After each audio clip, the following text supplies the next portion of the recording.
கீழடியினுடைய தொன்மை இது எவ்வளவு பழமையானது, எத்தனை ஆண்டுகள் முந்தைய அந்த இடத்துல வந்து மனிதர்கள் வாழ்ந்திருந்தாங்க அப்படிங்கிற பத்தி எல்லாம் வந்து ஒரு ஆய்வறிக்கையை ரெடி பண்ணி அமர்நாத் ராமகிருஷ்ணன் அவர் சமர்ப்பிச்சிருந்தாரு. ஆனா அந்த ஆய்வறிக்கையில போதுமான ஆதாரங்கள் இல்லை, நீங்க சயின்டிபிக்கா ப்ரூவ் பண்ணல அப்படின்னு சொல்லி அதை திருப்பி அனுப்பியிருந்தாங்க.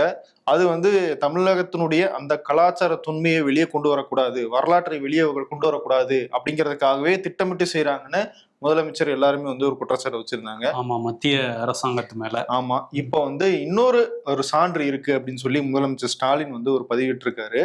அதுல வந்து என்னன்னா, சமீபத்துல அந்த கீழடியில் கிடைச்ச அந்த மண்டை ஓடுகள் இருக்கு இல்லையா, அதை வந்து யூகேல இருக்கிற லிவர்பூல் ஜான்மோஸ் அப்படிங்கிற ஒரு பல்கலைக்கழகத்துல வந்து ஒரு 3D மாடலிங் மூலமாக அந்த மண்டை ஓடுக்கு முகம் கொடுத்தா எப்படி இருக்கும் அப்படிங்கிறத கண்டுபிடிச்சிருக்காங்க.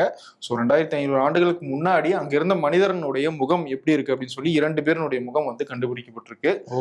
அத முதலமைச்சர் ஸ்டாலின் பகிர்ந்து, இதை விட உங்களுக்கு என்ன சான்று தேவை, திரும்ப திரும்ப சயின்டிபிக்கலா கீழடியில இருக்கிற அந்த விஷயங்கள் எல்லாம் ப்ரூவ் ஆகிட்டு இருக்கு அப்படிங்கிறத ட்வீட்டா போட்டிருக்காரு. திராவிட முகமா இருக்கே அப்படின்னு அவங்க பார்ப்பாங்க. சரி பார்ப்போம், அதுக்கப்புறமாவது ஏதாவது மத்திய அரசு தரப்புல ஏதாவது பண்றாங்களா அப்படிங்கிறத பார்க்கணும்.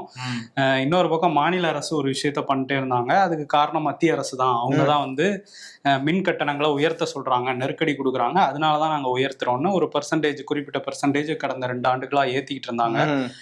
இந்த ஆண்டு வந்து அடுத்த ஆண்டு தேர்தல்ங்கிறதுனால அதை ஏத்த மாட்டாங்கன்னு நம்ம முன்னாடியே ஷோல எல்லாம் பேசியிருந்தோம்.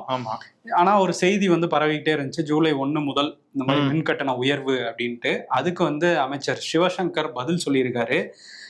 வீட்டு உபயோக இந்த மின்சாரத்துக்கு கட்டணம் உயராது அப்படிங்கிறத அவர் சொல்றாரு. என்ன பண்றாங்கன்னா 3.16% வந்து கூட்டணும் அப்படின்னு சொல்லிட்டு மின் வாரிய அந்த ஒழுங்குமுறை ஆணையம் சொல்லிட்டாங்க. இப்ப என்ன பண்ண போறாங்கன்னா, வீடுகளுக்கான அந்த 3.16% மானியமா மின் வாரியத்துக்கு அரசே கொடுக்க போறாங்களாம். அரசு அந்த செலவை ஏத்துக்குங்கிற மாதிரி தான் விளக்கம் கொடுக்குறாங்க. ஓகே, இது நல்ல விஷயம் தான். ஆனா தேர்தல் வர வருஷம் மட்டும் அவங்களால ஏத்துக்க முடியுது மானியமாக, மற்ற வருடங்கள்லாம் ஏத்துக்க முடியல அப்படின்னா என்ன அர்த்தம்? வருஷம் தேர்தல் இருந்தா நல்லா இருக்கும் போல, ரோடு போடுவாங்க, எல்லாம் கரெக்டா வச்சுப்பாங்க.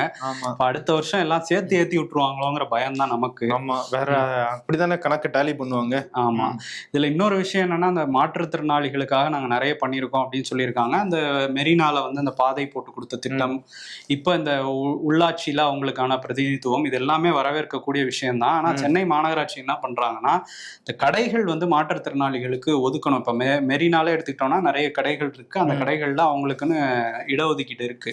அதை சரியா அமல்படுத்தவே மாட்டேங்கிறாங்கிறது தான் மாற்றுத்திறனாளிகளோட ஒரு மன வலியா இருக்கு, வேதனையா இருக்கு.